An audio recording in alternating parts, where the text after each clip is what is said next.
Nawasak ang makina, binangga at pinagbubombang muli ng water cannon. Nangyari ang lahat ng iyan kaninang umaga. Muling binomba nga ng Chinese Coast Guard ang barko ng Pilipinas na nagsasagawa ng regular rotation and resupply mission sa BRP Sierra Madre. Sa actual video footage na inilabas ni Commodore J. Tariena, binomba ng China ang ML Kalayaan.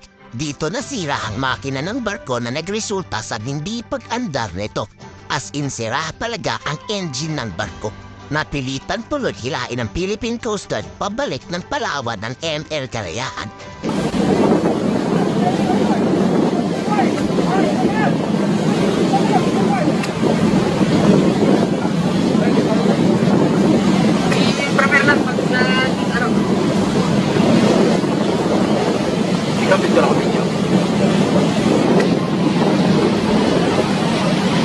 Hindi natatapos dyan ang pagbomba ng Chinese Coast Guard.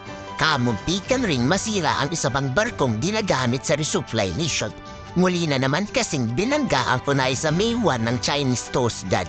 Malubha ang nangyaring pagbangga ng China, pero umaandar pa rin naman ito at nagpatuloy sa RORE mission.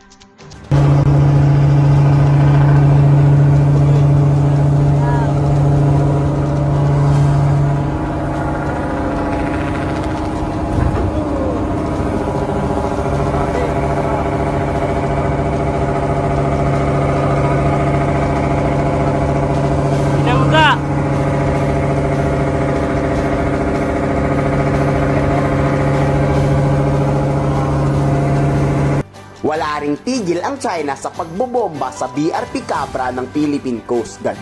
Makikita sa video na walang tigil na pagtira ng China sa ating barko. Talagang hindi tinigilan hanggang huminto ito.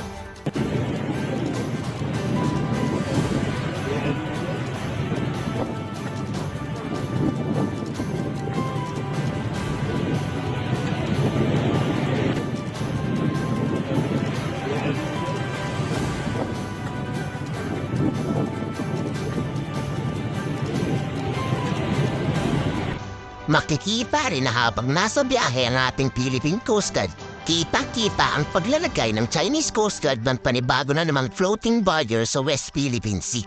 Talagang sobra-sobra ng pangaras ang pambubulit itong ginagawa ng China.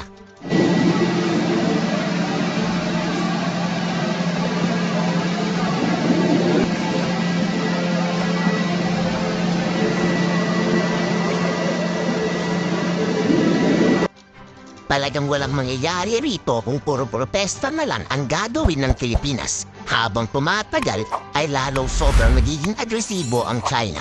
Kayo, ano sa tingin nyo?